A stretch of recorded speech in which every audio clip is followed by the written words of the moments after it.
Hello दोस्तों, स्वागत है मेरे यूट्यूब चैनल सीएससी एक्सपर्टीज में। तो दोस्तों, आज का जो वीडियो होने वाला बेसिकली आज डे 6 का होने वाला है और ये आधार ऑपरेटर या सुपरवाइज़र एग्जाम के लिए जो क्वेश्चन आंसर का जो होता है ये लास्ट वीडियो है।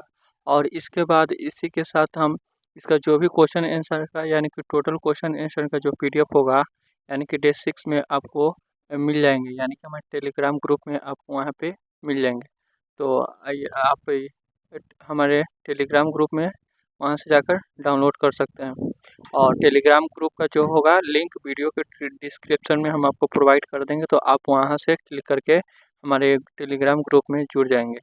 और जो भी वहाँ पे समस्या होगा आप हमको मैसेज कर सकते हैं। तो आइए, जो क्वेश्चन आंसर का होगा ये लास्ट वीडियो है। तो अगर आप लोगों ने इससे जो पीछे वाले वीडियो नहीं देखे होंगे तो हमारे यूट्यूब चैनल सीएससी एक्सपर्टीज पे आपको मिल जाएंगे, तो आप उन्हें 1 बाय 1 देख सकते हैं। और वो जो वीडियो का जो उसका पीडीएफ क्वेश्चन आंसर का जो पीडीएफ होगा हमारे टेलीग्राम ग्रुप में आपको वहाँ पे मिल जाएंगे। दोनों अवेलेबल होगा, वीडियो और पीडीएफ दोनों साथ में अवेलेबल होगा। तो आप टेलीग्राम ग्रुप में भी वहाँ पे जुड़ के वहाँ से देख सकते हैं। तो चलिए, वीडियो को शुरू करने से पहले आपसे एक छोटी सी रिक्वेस्ट है। अगर आप हमारे यूट्यूब चैनल पे पहली बार विजिट करे होंगे तो हमारे यूट्यूब चैनल सीएससी एक्सपर्टीज को लाइक एंड सब्सक्राइब कर देंगे और साथ ही साथ नोटिफिकेशन वाले बेल आइकन पे ऑल पे क्लिक कर देंगे, ताकि जो भी वीडियो का नोटिफिकेशन होगा वो सबसे पहले आपको मिल जाएगा। तो चलिए वीडियो को शुरू करते हैं। तो वीडियो को शुरू करने के लिए यहाँ पे देख सकते हैं आधार ऑपरेटर या सुपरवाइजर एग्जाम का जो क्वेश्चन आंसर का जो पीडीएफ है हम यहाँ पे ओपन कर लिए हैं। और इस क्वेश्चन आंसर को 1 बाय 1 देखेंगे और ये जो वीडियो होने वाला है लास्ट है। तो चलिए वीडियो को शुरू करते हैं। तो यहाँ पे चलिए यहाँ पे फर्स्ट क्वेश्चन को देखते हैं। तो यहाँ पे फर्स्ट क्वेश्चन अगर आप लोग देखेंगे तो यहाँ पे कह रहा है कई बार आधार जारी किए जाने के अलावा आधार संख्या समाप्त करने के कारणों के मामले में निवासियों को पुनः नामांकित करने की आवश्यकता होगी। तो इसका जो आंसर हो जाएगा यहाँ पे सच है, यानी कि आंसर ये है ट्रू है। अब उसके बाद नेक्स्ट अगर क्वेश्चन देखेंगे तो यहाँ पे कह रहा है इनमें से कौन सा दस्तावेज आधारित नामांकन में अनिवार्य है। इनमें से कौन सा दस्तावेज आधारित नामांकन में अनिवार्य है। तो इसका जो आंसर हो जाएगा यहाँ पे ऑप्शन ये वाला है, यानी कि निवासी अपनी पीओआई अनिवार्य, पीओए अनिवार्य और पीओआर वैकल्पिक प्रस्तुत करता है, इसलिए इसका आंसर ये वाला हो जाएगा। अब उसके बाद यहाँ पे अगर नेक्स्ट क्वेश्चन देखेंगे तो यहाँ पे कह रहा है निम्नलिखित में से किस प्रकार के नामांकन में निवासी पीओआई, पीओए और पीओआर दस्तावेज जमा करता है। तो इसका जो आंसर हो जाएगा यहाँ पे ऑप्शन ए, यानी दस्तावेज के आधार पर नामांकन। अब उसके बाद यहाँ पे अगर नेक्स्ट इसी के साथ क्वेश्चन देखेंगे तो यहाँ पे देख सकते हैं कह रहा है परिचयकर्ता से संबंधित जानकारी में से कौन सी चीज़ें परिचय आधारित नामांकन में कैप्चर की जाती है। पहला परिचयकर्ता का नाम, दूसरा परिचयकर्ता का आधार संख्या और तीसरा परिचयकर्ता के परिवार का विवरण और चौथा है यहाँ पे परिचयकर्ता की शैक्षणिक योग्यता और पाँचवा है परिचयकर्ता की बायोमेट्रिक जानकारी। तो इसका जो आंसर हो जाएगा यहाँ पे ऑप्शन यहाँ पे 3 वाला सही हो जाएगा, यानी कि ये वाला जो होगा 1, 2 और 5 सही है, यानी कि ये वाला भी सही है, ये वाला भी सही है और उसके बाद यहाँ पे 5, 4 नहीं, ये वाला तीनों सही है। अब उसके बाद नेक्स्ट क्वेश्चन को देखते हैं। अब उसके बाद यहाँ पे अगर नेक्स्ट क्वेश्चन देखेंगे तो यहाँ पे कह रहा है परिचय आधारित नामांकन की सुविधा के लिए परिचयकर्ता कौन बन सकता है। तो इसका जो आंसर हो जाएगा यहाँ पे ऑप्शन 4, यानी कि दोनों 2 और 3, यानी कि ये वाला भी सही हो जाएगा, ये वाला और ये वाला भी सही हो जाएगा, ये दोनों आंसर सही हो जाएंगे। अब उसके बाद यहाँ पे अगर नेक्स्ट क्वेश्चन देखेंगे तो यहाँ पे कह रहा है क्या ऑपरेटर या पर्यवेक्षक परिचयकर्ता बन सकते हैं। तो इसका जो आंसर हो जाएगा यहाँ पे नहीं, ये वाला यानी कि नो, आंसर विकल्प 1 सही हो जाएगा। अब उसके बाद यहाँ पे अगर नेक्स्ट क्वेश्चन देखेंगे तो कह रहा है इनमें से कौन परिचयकर्ता आधारित नामांकन प्रस्तुत करता है। कह रहा है इनमें से कौन परिचयकर्ता आधारित नामांकन प्रस्तुत करता है। तो इसका जो आंसर हो जाएगा यहाँ पे ऑप्शन 2, यानी कि ये वाला एक स्वास्थ्य कार्यकर्ता ऑपरेटर को निवासी संदर्भित करता है, इसलिए इसका जो आंसर हो जाएगा यहाँ पे ऑप्शन 2 सही हो जाएगा। तो चलिए और नेक्स्ट क्वेश्चन को देखते हैं। तो चलिए हमारा नेक्स्ट क्वेश्चन है यहाँ पे, इनमें से कौन कौन बाल नामांकन के लिए पात्र है। कह रहा है इनमें से कौन बाल नामांकन के लिए पात्र है। तो इसका जो आंसर हो जाएगा यहाँ पे ऑप्शन 3 यानी कि ये वाला, कोई बच्चा जो 5 साल से कम आयु का है। क्वेश्चन कर रहा है इनमें से कौन बाल नामांकन के लिए पात्र है। तो यहाँ पे आंसर हो जाएगा यहाँ पे ये वाला ऑप्शन 3 यानी कि कोई बच्चा जो 5 साल से कम आयु का है, ये वाला आंसर सही हो जाएगा। अब उसके बाद यहाँ पे नेक्स्ट क्वेश्चन देखेंगे तो कह रहा है निवासियों के कहने पर बायोमेट्रिक सूचना को कैप्चर किए बिना किसी वयस्क को बच्चे के रूप में नामांकित किया जा सकता है। तो इसका जो आंसर हो जाएगा यहाँ पे झूठ यानी कि फॉल्स आंसर सही हो जाएगा ऑप्शन 2। अब उसके बाद यहाँ पे अगर नेक्स्ट क्वेश्चन देखेंगे तो यहाँ पे कह रहा है 5 वर्ष से कम आयु के बच्चों सहित सभी व्यक्तियों के नामांकन के लिए बायोमेट्रिक जानकारी आवश्यक है। यहाँ पे कह रहा है 5 वर्ष से कम आयु के बच्चों सहित सभी व्यक्तियों के नामांकन के लिए बायोमेट्रिक जानकारी आवश्यक है। तो इसका जो आंसर हो जाएगा यहाँ पे ऑप्शन 2 यानी कि झूठ यानी कि फॉल्स है। अब उसके बाद यहाँ पे अगर नेक्स्ट क्वेश्चन देखेंगे तो यहाँ पे कह रहा है आधार के लिए नामांकन करते समय निम्नलिखित में से कौन सी जानकारी की आवश्यकता नहीं है। तो इसका जो आंसर हो जाएगा ऑप्शन ये वाला यानी कि जाति का जो ज़रूरत नहीं होता है। अब उसके बाद यहाँ पे नेक्स्ट अगर क्वेश्चन देखेंगे तो कह रहा है यहाँ पे HOF आधारित नामांकन में निम्नलिखित में कौन सी जानकारी कैप्चर की गई है। फर्स्ट है यानी कि पहला है परिवार के मुखिया का नाम, सेकेंड में है दूसरा में यानी कि निवासी और परिवार के मुखिया के रिश्ते का प्रमाण POR, और थर्ड में है यहाँ पे परिवार के मुखिया की आधार संख्या, और फोर्थ में यहाँ पे है नामांकन के समय परिवार के मुखिया की बायोमेट्रिक पुष्टि।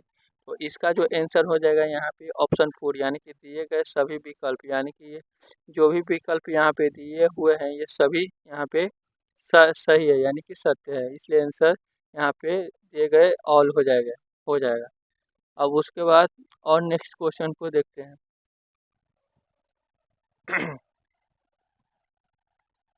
तो चलिए यहाँ पे नेक्स्ट क्वेश्चन कह रहा है परिवार के मुखिया आधारित नामांकन के लिए अनिवार्य दस्तावेज क्या है। तो इसका जो आंसर हो जाएगा यहाँ पे ऑप्शन 4 यानी कि दोनों, यानी कि पहला और दूसरा दोनों आंसर हो जाएगा, यानी कि ये वाला भी सही हो जाएगा और इसके बाद ये वाला भी सही हो जाएगा। अब उसके बाद यहाँ पे नेक्स्ट अगर क्वेश्चन देखेंगे तो कह रहा है बाल नामांकन के लिए अनिवार्य दस्तावेज क्या है। तो यहाँ पे देख सकते हैं जन्म की तारीख का प्रमाण पत्र, ये वाला भी सही हो जाएगा, या माता पिता में से किसी एक की आधार संख्या, माता पिता में से किसी एक की आधार संख्या, और उसके बाद बच्चे और माता पिता के संबंध का प्रमाण पत्र, और उसके बाद यहाँ पे ऑप्शन देख सकते दिए गए सभी यानी कि ये वाला भी सही है। अब उसके बाद यहाँ पे अगर नेक्स्ट क्वेश्चन देखेंगे तो यहाँ पे कह रहा है बाल नामांकन के मामले में नामांकन फॉर्म में किस पते का उल्लेख किया जाएगा। तो इसका जो आंसर हो जाएगा यहाँ पे ऑप्शन 2 यानी कि माता पिता का पता, ये वाला सही हो जाएगा। अब उसके बाद यहाँ पे ऑपरेटर आधार नामांकन के लिए यहाँ पे इच्छित राशि का शुल्क ले सकता है। तो इसका जो आंसर हो जाएगा ऑप्शन 2 यानी कि झूठ यानी कि फॉल्स, ये वाला सही है। अब उसके बाद यहाँ पे नेक्स्ट अगर क्वेश्चन देखेंगे तो यहाँ पे कह रहा है नए नामांकन और अनिवार्य बायोमेट्रिक अद्यतन की लागत निवासी से चार्ज की जाती है। तो यहाँ पे इसका जो आंसर हो जाएगा यहाँ पे झूठ यानी कि फॉल्स हो जाएगा। और नेक्स्ट क्वेश्चन को चलिए देखते हैं। तो चलिए और नेक्स्ट क्वेश्चन को यहाँ पे देखते हैं। यहाँ पे नेक्स्ट क्वेश्चन कर रहा है प्राधिकरण द्वारा निर्धारित राशि से अधिक राशि चार्ज करने के लिए ऑपरेटर या पर्यवेक्षक के खिलाफ क्या कदम उठाए जाएंगे।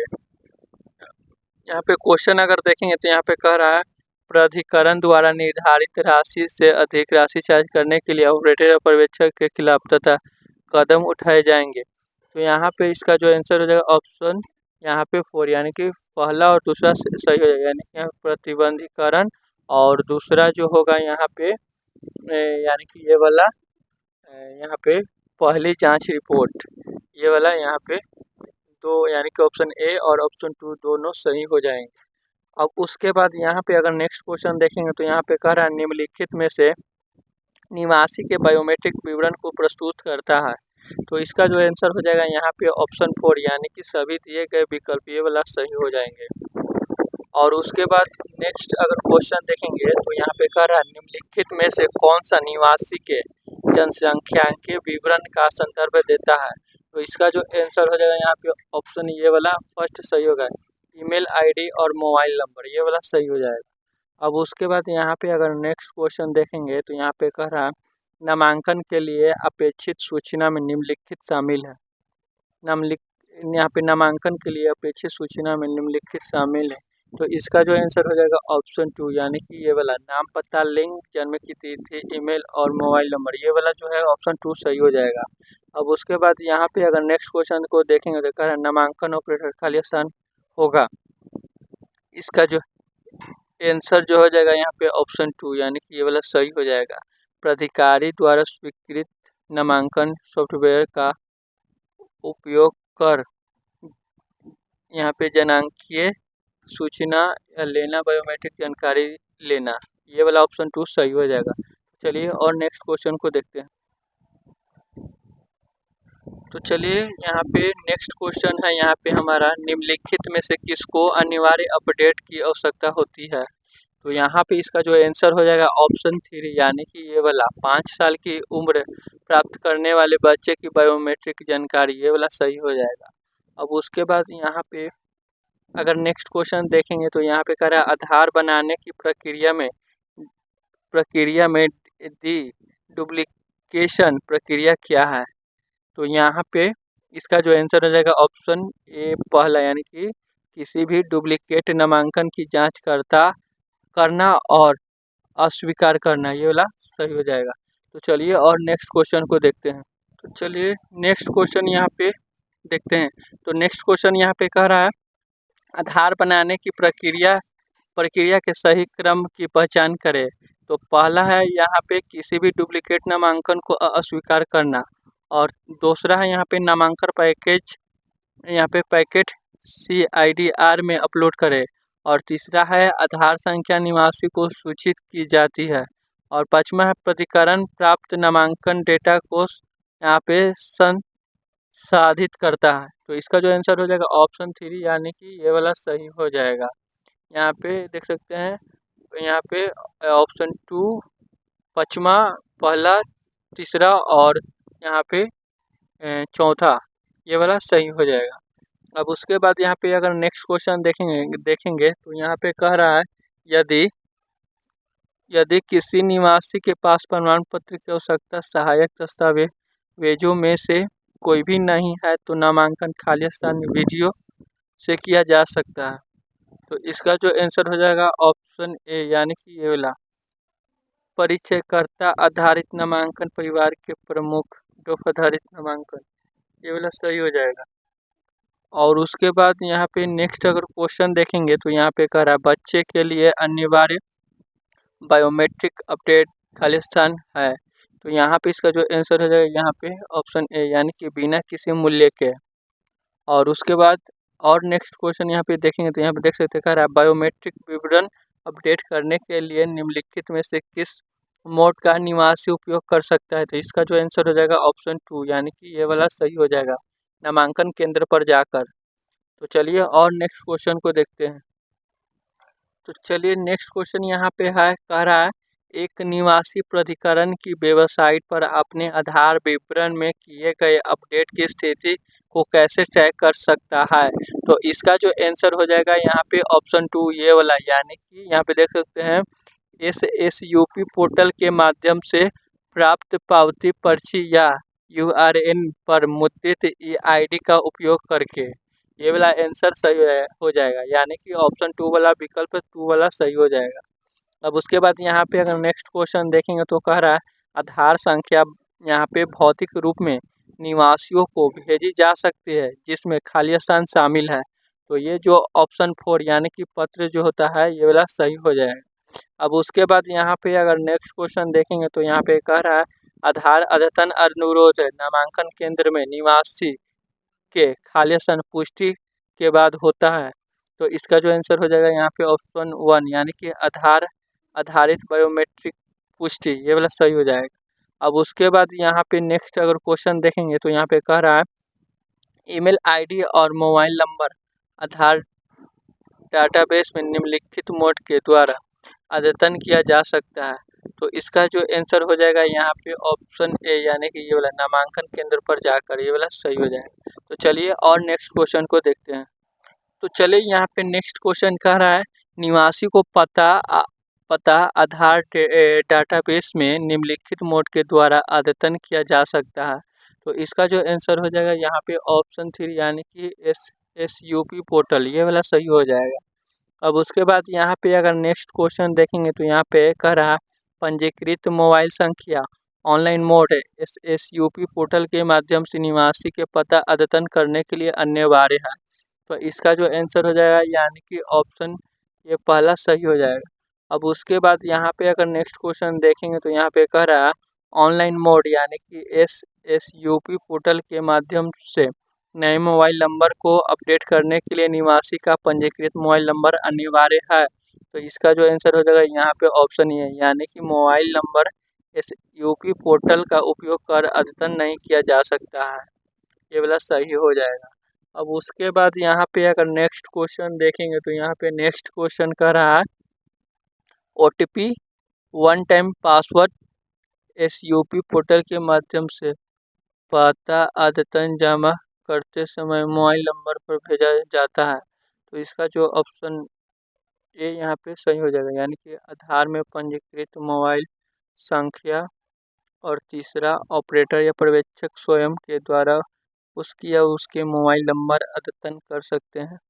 हर अद्यतन उसकी या उसके जो भी हो स्वयं कर सकते हैं। इसका जो आंसर हो जाएगा यहाँ पे ऑप्शन 2 यानी कि ये वाला सही हो जाएगा।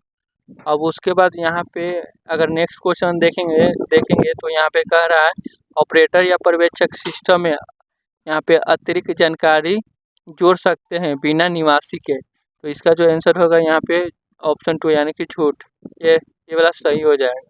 तो चलिए और नेक्स्ट क्वेश्चन को देखते हैं। तो चलिए नेक्स्ट क्वेश्चन यहाँ पे कह रहा है निवासी पंजीकृत मोबाइल नंबर का उपयोग कर निम्नलिखित तरीके के माध्यम से अद्यतन आधार प्राप्त कर सकते हैं। तो इसका जो ऑप्शन यानी 4 सही हो जाएगा यानी कि ये वाला, दोनों 1 और 2 यानी कि ये वाला भी सही हो जाएगा यानी कि ई आधार डाउनलोड करें, और ऑप्शन जो 2 होता है यानी कि ये वाला डाउनलोड एम आधार, ये वाला भी सही है।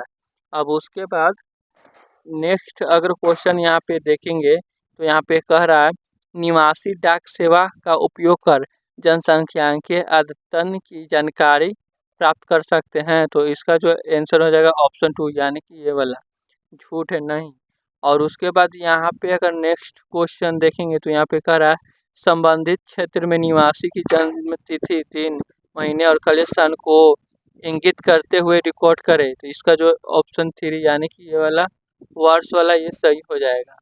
अब उसके बाद यहाँ पे अगर नेक्स्ट क्वेश्चन देखेंगे तो यहाँ पे कह रहा है यदि नामांकनकर्ता द्वारा प्रस्तुत दो दस्तावेजी नामों में भिन्नता है तो नामांकनकर्ता के खाली स्थान में रिकॉर्ड किया जाना चाहिए। इसका जो आंसर हो जाएगा ऑप्शन 3 यानी कि पूरा नाम, ये वाला सही हो जाएगा।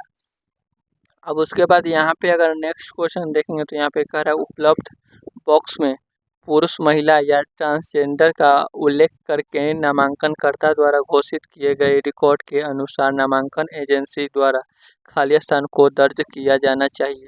तो इसका जो आंसर हो जाएगा यानी कि ऑप्शन 2 ये वाला लिंग वाला सही हो जाएगा। तो चलिए और नेक्स्ट क्वेश्चन को देखते हैं। तो चलिए नेक्स्ट क्वेश्चन यहाँ पे कह रहा है ग्रामीण क्षेत्रों में आवासीय पता रिकॉर्ड करते समय निम्नलिखित में से किन क्षेत्रों को खाली छोड़ा जा सकता है। तो इसका जो आंसर हो जाएगा ऑप्शन 2 यानी कि पता पंक्ति नंबर 2 को। अब इसके बाद नेक्स्ट अगर क्वेश्चन देखेंगे तो यहाँ पे कह रहा है आवासीय पते के पता पंक्ति 4 में निम्नलिखित में से कौन सा विवरण दर्ज किया जाना चाहिए। तो इसका जो आंसर हो जाएगा यानी कि ऑप्शन 3 जो होता है ये वाला सही हो जाएगा, यानी कि मुख्य पहचान चिन्ह। अब उसके बाद यहाँ पे अगर नेक्स्ट क्वेश्चन देखेंगे तो कह रहा है इनमें से कौन सा पूर्व नामांकन डेटा पुनः प्राप्त करने के लिए इस्तेमाल किया जाता है। तो इसका जो आंसर हो जाएगा यहाँ पे ऑप्शन 1 यानी कि पूर्व नामांकन आईडी, ये वाला सही हो जाएगा। अब उसके बाद यहाँ पे अगर नेक्स्ट क्वेश्चन देखेंगे तो यहाँ पे कह रहा है जब क्षेत्र का खाली स्थान दर्ज किया जाता है, गांव या कस्बा या शहर, पीटीसी और डाकघर का नाम स्वतः पता चल जाता है। तो इसका जो आंसर हो जाएगा यहाँ पे ऑप्शन 4 यानी कि पिन कोड जो होगा यहाँ पे सही हो जाएगा। अब इसके बाद अगर नेक्स्ट क्वेश्चन यहाँ पे देखेंगे तो कह रहा है जब एक निवासी सही जन्म तिथि नहीं दे पाता तब आप क्या करेंगे। तो यहाँ पे इसका जो आंसर हो जाएगा ऑप्शन 3 यानी कि निवासी द्वारा उल्लेखित आयु यहाँ पे दर्ज करें। अब उसके बाद यहाँ पे नेक्स्ट क्वेश्चन अगर आप लोग देखेंगे इसके बाद यहाँ पे कह रहा है खाली स्थान को यह सुनिश्चित करना होगा कि समीक्षा के दौरान स्टेशन पर प्रत्येक ऑपरेटर के पास महत्वपूर्ण बिंदुओं की एक प्रति जांच के लिए उपलब्ध है। तो इसका जो आंसर होगा यहाँ पे ऑप्शन ए यानी कि नामांकन एजेंसी पर्यवेक्षक, ये वाला सही हो जाएगा। अब इसके बाद अगर नेक्स्ट क्वेश्चन देखेंगे तो यहाँ पे कह रहा है ऑपरेटर उनके फिंगरप्रिंट और या खाली स्थान प्रदान करके हर नामांकन हस्ताक्षर करने की ज़रूरत है। तो यहाँ पे आंसर यानी कि ऑप्शन 3 यानी कि ये वाला आंख की पुतली, ये सही हो जाएगा। अब उसके बाद यहाँ पे नेक्स्ट अगर क्वेश्चन देखेंगे तो कह रहा है निम्नलिखित क्षेत्रों में से कौन सा परिचयकर्ता आधारित सत्यापन के मामले में सक्रिय हो जाएगा। तो यहाँ पे ऑप्शन 2 यानी कि ये वाला सही हो जाएगा, परिचयकर्ता या परिवार का मुखिया, ये वाला आंसर सही हो जाएगा। अब उसके बाद यहाँ पे नेक्स्ट अगर क्वेश्चन यहाँ पे देखें तो कह रहा है नामांकन एजेंसियों को बायोमेट्रिक डेटा कैप्चर करने के लिए क्या चीज़ के द्वारा प्रमाणित बायोमेट्रिक डिवाइस उपयोग करना चाहिए। तो यहाँ पे इसका जो आंसर हो जाएगा ऑप्शन 2 यानी कि ये वाला STQC, ये वाला सही हो जाएगा। अब उसके बाद यहाँ पे अगर नेक्स्ट क्वेश्चन यहाँ पे देखेंगे तो कह रहा है फिंगर प्रिंट कैप्चर करने के लिए कैप्चर सक्षम करने के लिए उंगलियों को खाली स्थान पर सही ढंग से रखा जाना चाहिए। तो यहाँ पे ऑप्शन 3 यानी कि प्लेटिन, यानी कि ये वाला ऑप्शन 3 पे सही हो जाएगा।